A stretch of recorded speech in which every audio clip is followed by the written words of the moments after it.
Bonjour tout le monde.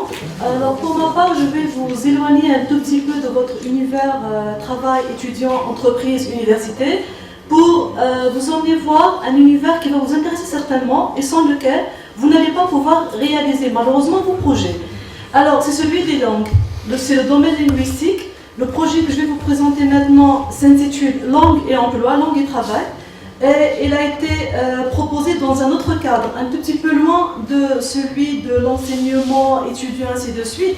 Je l'ai proposé à monsieur le recteur dans un autre contexte, celui de la formation des nouveaux enseignants, où il était question pour moi de chercher des ressources pédagogiques, scientifiques et tout, capables d'aider les nouveaux enseignants à faire et à présenter des travaux, leurs travaux enfin, de façon plus facile et plus souple.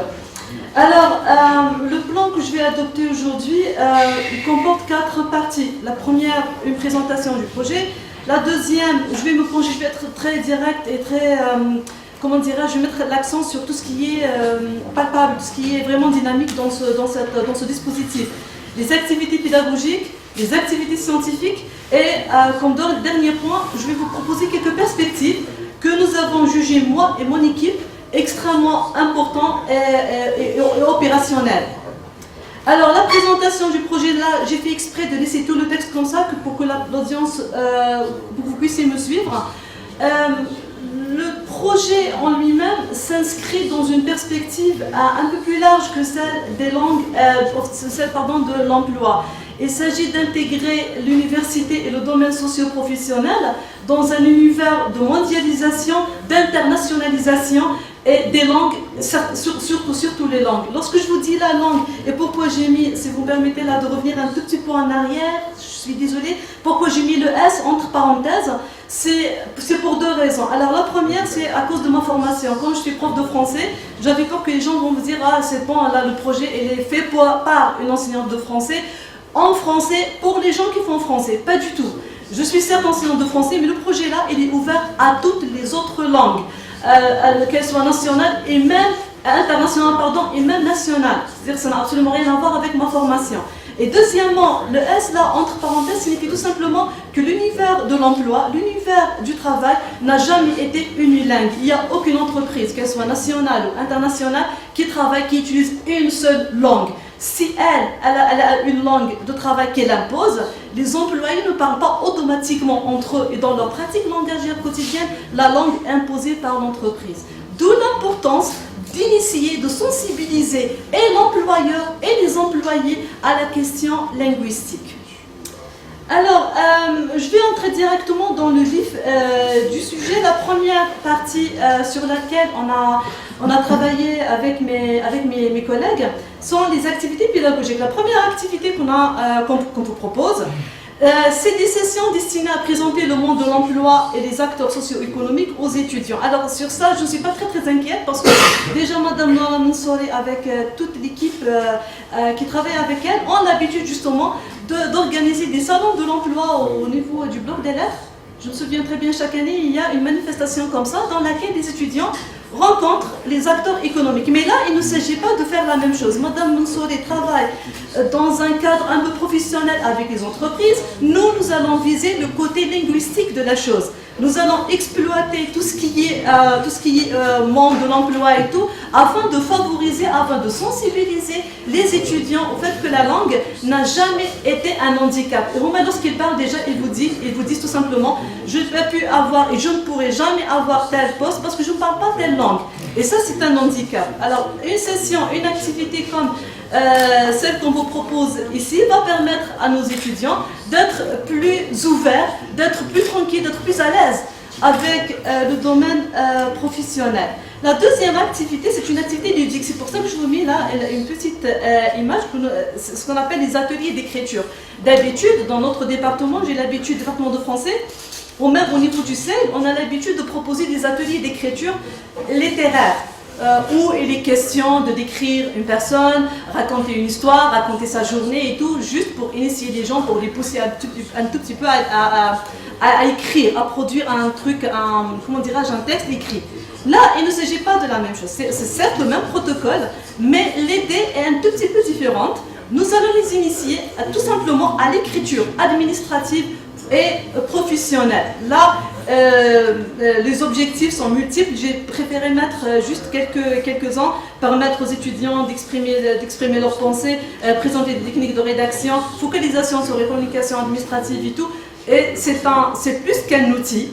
C'est ce qu'on appelle un moyen de communication qui va être fiable aussi bien ici à la fac qu'une fois embauché dans une entreprise. La troisième activité, c'est celle qu'on assure très souvent au niveau du centre d'enseignement intensif des langues, mais dans cette perspective-là, il ne s'agit pas d'une formation à long terme, c'est une formation à court terme, c'est une session, une formation en langue vivante à visée professionnelle, où on va intégrer, on va utiliser le CECF, c'est un ouvrage de référence, le cadre européen commun de référence pour les langues, un document qui a été élaboré par le Conseil de l'Europe et publié en 2005 ou 2007, je crois en 2005. Et c'est un document qui a été élaboré au début pour les Européens et maintenant il se trouve que c'est un document international, interplanétaire qui facilite la vie à tous les enseignants de langue. Là, dans cette perspective, alors, le CECR, qu'est-ce qu'il va nous offrir? Il va nous offrir des grilles d'évaluation qui vont nous permettre de mettre nos étudiants dans les mêmes, comment dirais-je, de classer nos étudiants, voilà le terme, de classer nos étudiants selon des termes, selon les normes, internationales. Le CECR, il est disponible en fait sur Internet. Là, je ne peux pas empiéter sur le temps de mes collègues et je répondrai un tout petit peu après à toutes les questions qui portent sur le CECR si vous voulez les poser. Et de toute façon, vous avez aussi une adresse mail si vous voulez poser des questions, vous pouvez les envoyer par mail. Concernant les activités scientifiques, alors, la première activité qu'on vous propose est un atelier autour du thème recherche scientifique et emploi. Alors, juste la deuxième, parce que je vais vous dire pourquoi je présente les deux en même temps. La deuxième, ça va être un master. Alors, la première activité est un atelier. Alors, il s'agit d'une formation à court terme. La deuxième activité, c'est un master. Donc, un master, comme vous le savez tous, c'est une formation à long terme.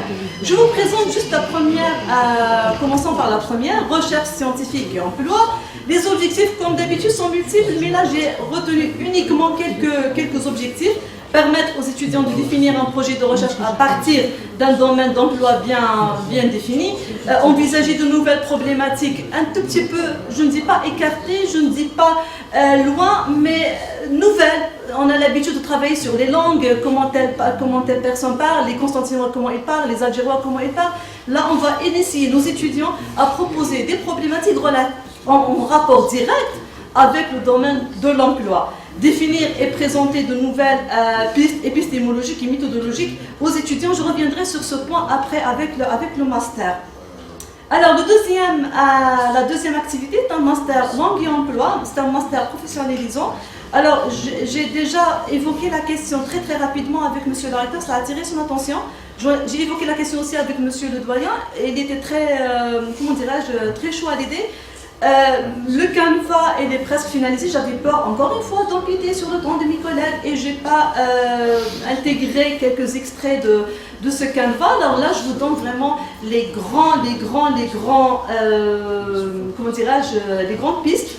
Alors les connaissances d'un master centré sur une double formation, connaissances fondamentales des langues étrangères, concentration sur les langues à visée professionnelle, c'est-à-dire on va les initier certes aux langues comme on a l'habitude de faire, mais l'objectif vraiment principal, c'est une concentration sur le domaine professionnel.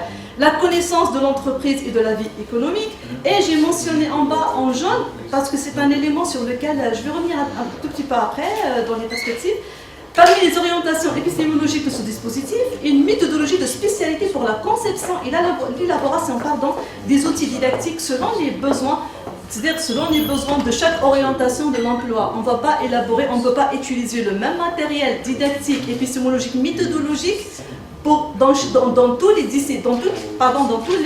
les secteurs de l'emploi. Chaque domaine a ses particularités, chaque domaine a ses spécificités et c'est à nous d'élaborer le matériel adéquat qui va permettre, je suis sûre et certaine, qui va permettre à nos étudiants d'être plus à l'aise une fois embauchés dans des entreprises. Les perspectives, Alors là, j'ai retenu trois perspectives.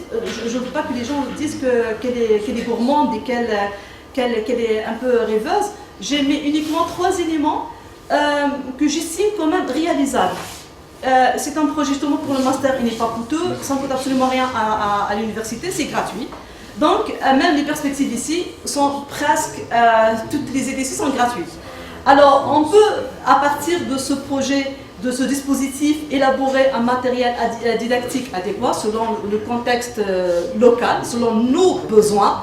On n'a pas à utiliser les besoins d'un autre pays sous prétexte que c'est la norme interplanétaire. Il n'y a pas de norme dans ce genre en didactique.